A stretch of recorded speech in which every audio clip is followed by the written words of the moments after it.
Achilles, the new Calvary commander, he's been teased, he's been speculated, he's been trialed. Alright, so people have been able to trial this guy out, and a million people have made videos reading his skills, so I'm not going to bore you with all that. What I'm going to do is consolidate what everyone has said over the past few weeks about this guy and show you that there might be a hidden trick in here that makes this guy S+ tier and gonna reach numbers out in the murder ball that are gonna be close to Quinn. Let's talk about it. So let's start out by kind of consolidating what everybody's kind of come up with this guy. First of all, unless you're going into a KVK pretty much immediately, I think you should hold off on maxing this guy right out the gate. The safest play is to acquire him through, it looks like there's going to be a paywall. Just hold off on him, because we've got another Calvary release here in 3 or 4 weeks after that, and there's just no rush. With that said, let's dive into it and take a look at why this guy might actually be S+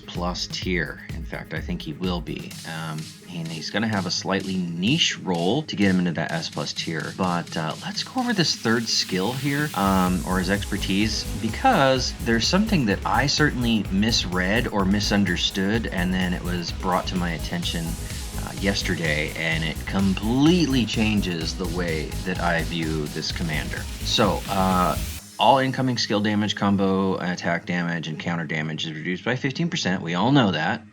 Whenever this effect reduces a total of 2,500 damage factor of damage. Damage factor of damage. That is the key word right there.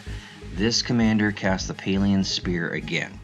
So, I read that and thought of this as basically damage received, or damage mitigated, if you will, meaning that he would have to basically without the expertise, it's 10% here. Of course, he's in trial mode, so he's already expertised, which would basically mean he would need to receive 25,000 amount of damage before he gets this Palian Spear to fire off a second time, right? Well, that's not the case. That's not what it says at all. It's damage factor.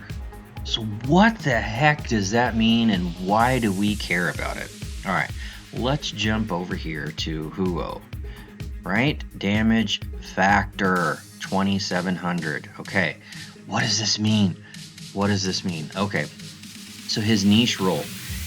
His niche role is that if you've got a full march hitting Achilles, it's going to be the damage factor and, in fact, the actual red numbers.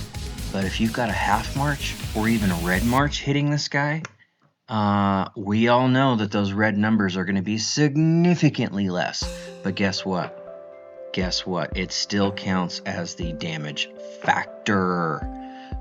So, the more nearly dead marches you've got hitting Achilles, he's just going to be firing off that extra skill like a frickin' machine gun. I think War Daddy Chadsky and Daver and those guys during testing got him to fire off his extra skill as quick as every 9 seconds.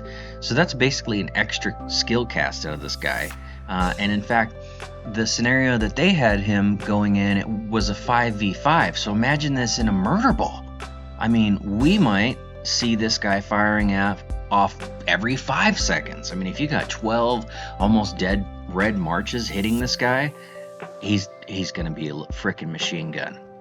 So, again, let's circle back. I still think that we should wait to see what the next Calvary commander is going to be, because he might just be off the charts stupid good. But I think if you've got a 2-cav setup, this guy's probably going to be a home run, and he might be the next meta pair with our boy Arthur over here. Where is Arthur? There he is. That might be the way to go. It might be time to go all in on Delta formation and getting this freaking hilt, getting this guy made. It might be time, but let's just hold off for a couple weeks and see what happens. Hey, if you made it this far into the video, please consider subscribing. My channel's just starting out, trying to get to 50 subscribers so I can stream upcoming KVKs like this one here against an Imperium Kingdom 1188. We pushed them out of King's Land and took a 2v1 for about 2 hours while our ally just free burned. It failed. We were able to hold off fire and water camp, and then once our allies' wind got to us, it was just over in a matter of 12 hours. So anyway, thanks for watching, and see you next time.